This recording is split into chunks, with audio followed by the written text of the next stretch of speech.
kesehatan agar kita mampu melaksanakan aktivitas kita seperti biasa.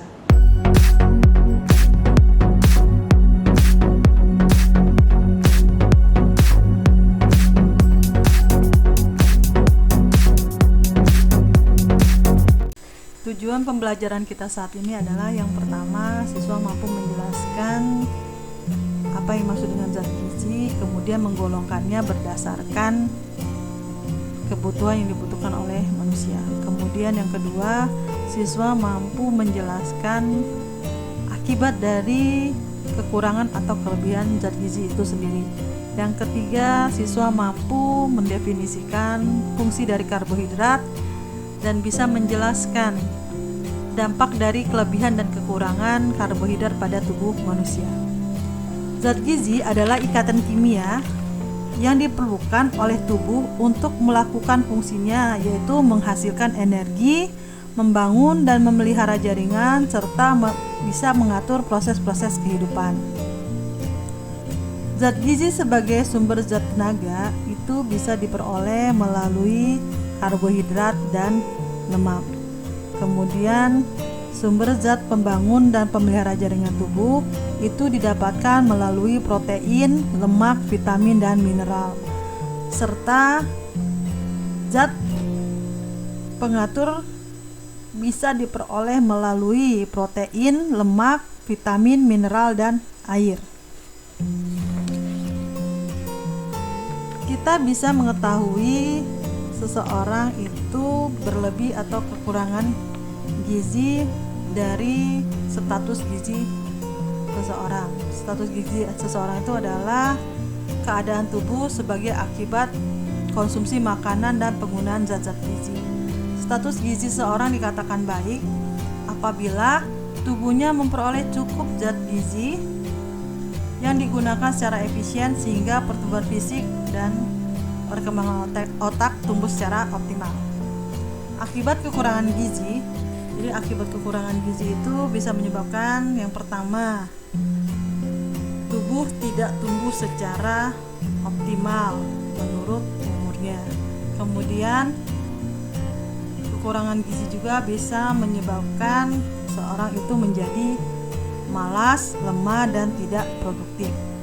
Yang ketiga, kekurangan gizi bisa menyebabkan daya tahan tubuh seorang itu menjadi lemah dan mudah terserang penyakit. Yang keempat, akibat kekurangan gizi juga bisa mempengaruhi struktur dan fungsi otak manusia. Yang kelima, akibat dari kekurangan gizi ini bisa dilihat dari perilaku yang tidak tenang, kemudian mudah tersinggung, cemas dan apatis terhadap lingkungan. Selain kekurangan gizi itu tidak baik untuk pertumbuhan tubuh manusia, kelebihan gizi pun tidak baik bagi pertumbuhan tubuh manusia. Jadi ketika seseorang memiliki kelebihan gizi, maka akan menyebabkan obesitas atau kegemukan.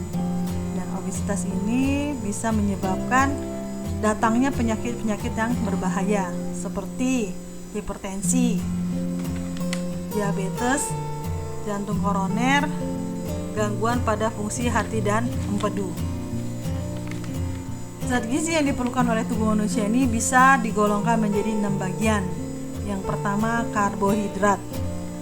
Karbohidrat ini digunakan sebagai sumber energi atau tenaga. Karbohidrat bisa didapatkan atau diperoleh dari biji-bijian berupa serealia, padi, kemudian umbi-umbian bisa berupa singkong,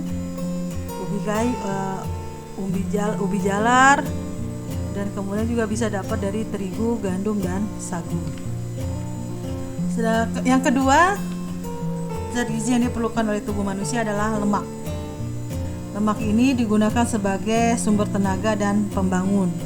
Lemak bisa diperoleh atau didapat dari hewan dan tumbuh-tumbuhan. Kalau dari hewan, lemak ini bisa berupa susu dan mentega. Dari tumbuh-tumbuhan, lemak ini diperoleh dari tumbuhan yang biji-bijian kemudian minyak kelapa, dan alpukat. Setelah lemak, ada protein yang juga sangat diperlukan oleh tubuh manusia sebagai sumber tenaga pembangun dan pengatur. Protein juga bisa didapatkan dari hewan dan tumbuh-tumbuhan. Protein itu bisa didapat dari hewan berupa daging sapi, kambing, kerbau, kemudian dari daging unggas, bisa ayam, bebek, puyuh, dan sebagainya. Kemudian kalau dari tumbuh-tumbuhan, protein ini bisa didapat berupa tempe dan tahu. Setelah protein, sumber vitamin juga sangat berguna bagi tubuh manusia. Vitamin ini digunakan sebagai zat pembangun dan pengatur tubuh manusia. Vitamin bisa didapatkan dari buah-buahan dan sayur-sayuran. Kemudian ada mineral. Mineral juga diperlukan oleh tubuh manusia untuk aktivitas metabolismenya setiap hari.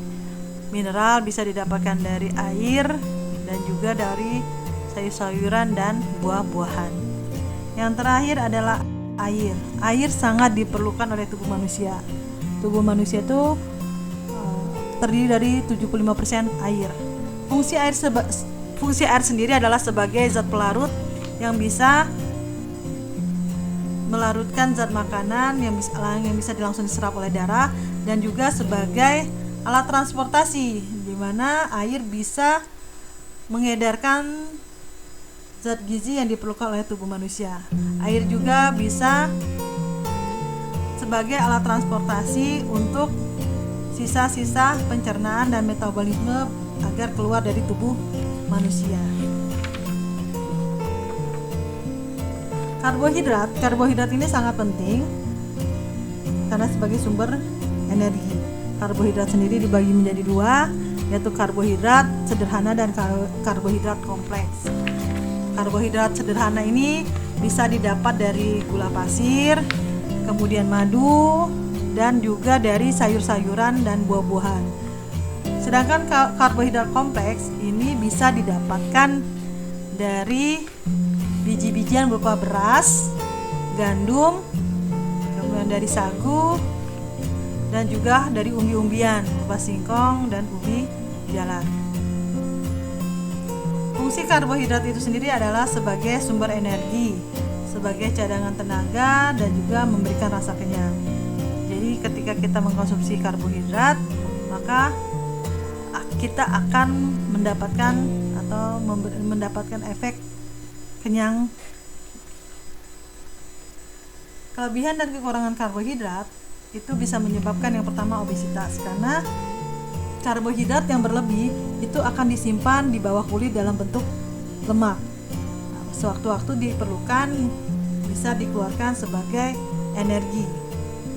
Ketika seseorang mengalami kegemukan, maka dia akan mudah merasa gerah. Sedangkan bagi orang yang kurus atau orang yang lemaknya sedikit, pada saat cuaca dingin dia akan mudah merasa kedinginan. Kelebihan karbohidrat ini bisa menyebabkan obesitas, kemudian serangan jantung atau penyakit jantung, diabetes mellitus, kemudian gangguan pada lactose intolerance. Artinya di sini adalah kekurangan enzim yang bisa merubah susu agar bisa dicerna oleh tubuh manusia. Biasanya ini terjadi pada anak-anak. Kemudian ada galaktosasemia, artinya kondisi di mana seseorang itu kurang selera makan, kemudian sering muntah, diare, dan pertumbuhannya berhenti. Kelebihan dan kekurangan karbohidrat juga bisa menyebabkan kurangnya kalor dan protein dalam tubuh. Jadi ketika seseorang kekurangan kalor dan protein dalam tubuh, maka berat badannya pun akan terganggu. Ini akan dibagi menjadi dua. Gangguan ini akan dibagi menjadi tiga. Yang pertama adalah KKP atau kekurangan kalor dan protein ringan. Jadi pada kondisi ini berat seseorang itu 84% sampai 90% dari yang seharusnya. Kemudian kalau yang sedang adalah berat badannya itu 84% sampai 60% dari berat yang seharusnya. Yang terakhir adalah KKP berat. Di berat badannya itu kurang dari 60% yang seharusnya. Terakhir, kelebihan atau kekurangan karbohidrat ini menyebabkan penyakit Maramus, yaitu di mana pertumbuhan tubuh manusia itu tidak optimal.